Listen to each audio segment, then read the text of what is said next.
पूज्य मालिक को प्रणाम। सभी अभ्यासी भाई बहनों को नमस्कार।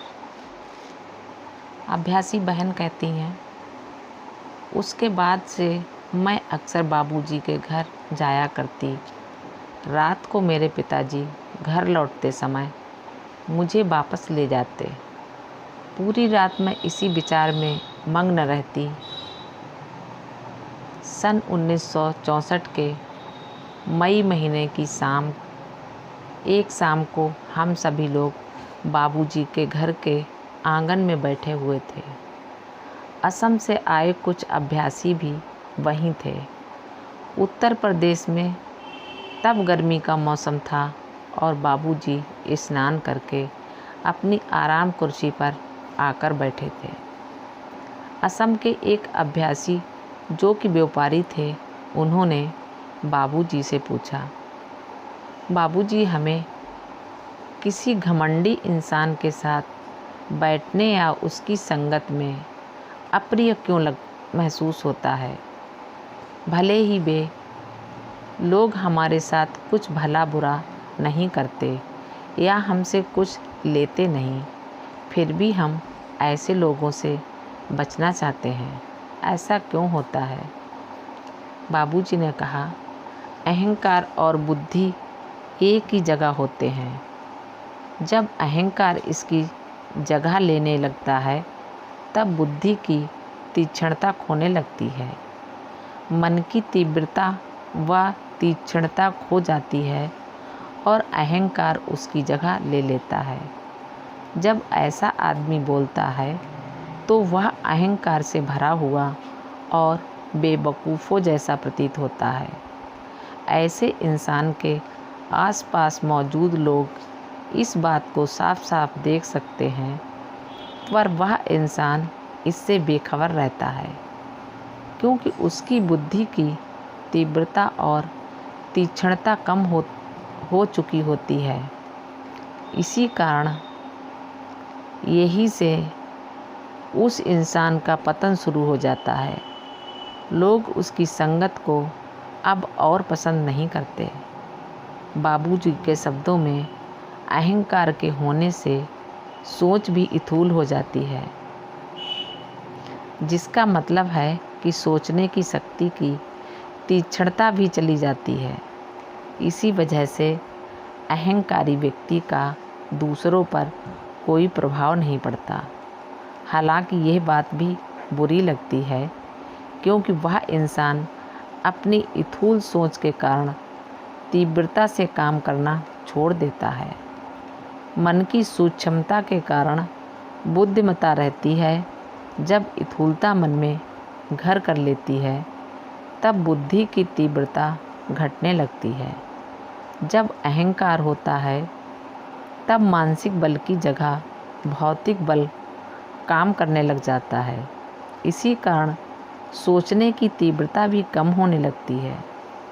एक शाम जब हमेशा की तरह बाबूजी बाहर आंगन में बैठे हुए थे, तब उन्होंने मुझे बुलाकर कहा कि वे मुझे एक शायरी सुनाएंगे, जिससे ये साफ हो जाएगा कि हम वास्तव में आध्यात्मिक तौर पर कितने मग्न रह सकते हैं। उन्होंने मुझसे ये पंक्तियाँ लिखवाईं। यानी जब मैं जुए के अड्डे पर गया तो सभी उस जुए में मग्न थे। जब मैं मस्जिद गया तो लोग वहाँ खुदा को धोखा दे रहे थे, वे सच्चे नहीं थे। जब मैंने झुककर प्रणाम किया तो ज़मीन से एक आवाज़ आई, धोखे के साथ बार बार प्रणाम करके तूने मुझे खराब कर दिया है।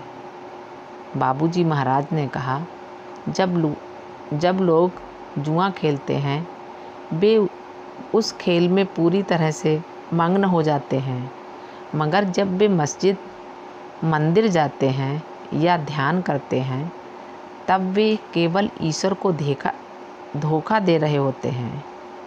हकीकत में उनका मन ध्यान, पूजा और ईश्वर की ओर नहीं होता।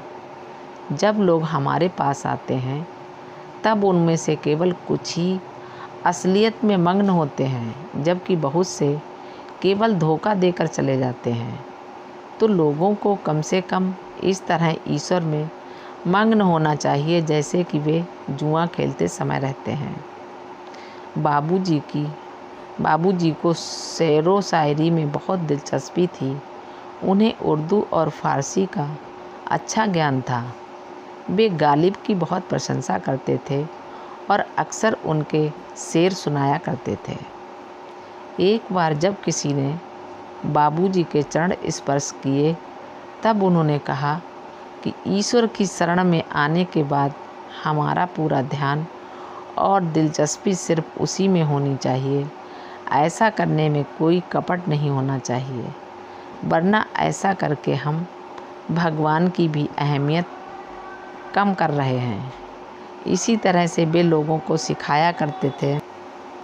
बाबूजी ने कहा, लोग हमें देखने तो आते हैं, लेकिन वे हमें देखते नहीं हैं। मैंने बाबूजी से पूछा था कि उन्हें गालिब इतने पसंद क्यों थे। उनका कहना था कि गालिब के ख्याल आध्यात्मिक थे। मैंने पूछा, क्या गालिब आध्यात्मिक थे? बाबूजी ने बताया, वे तो हमेशा पीकर नशे में धुत रहते थे। उस हालत में वे किसी बगीचे या जंगल के कोने में बैठे रहते और उनके चेले उनका पीछा किया करते और उनसे अपने ख्याल बयान करने को कहते। जब गालिब बोलते तो उनके ख्याल आध्यात्मिक आयाम कुछ को छू लेते थे। ऐसा होने पर जो ख्याल आते हैं वे असली होते हैं। तभी होता है जब एक इंसान पूरे तौर पर मग्न, समर्पित और एकाग्रचित्त हो, फिर चाहे वह आध्यात्मिक हो या न हो। गालिब की शेरों शायरियाँ ईश्वर से जुड़ी होती थीं और आध्यात्मिक थीं।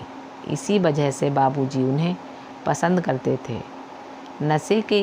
नशे की हालत में वे पूरी तरह ईश्वर के ख्याल में डूबे रहते थे।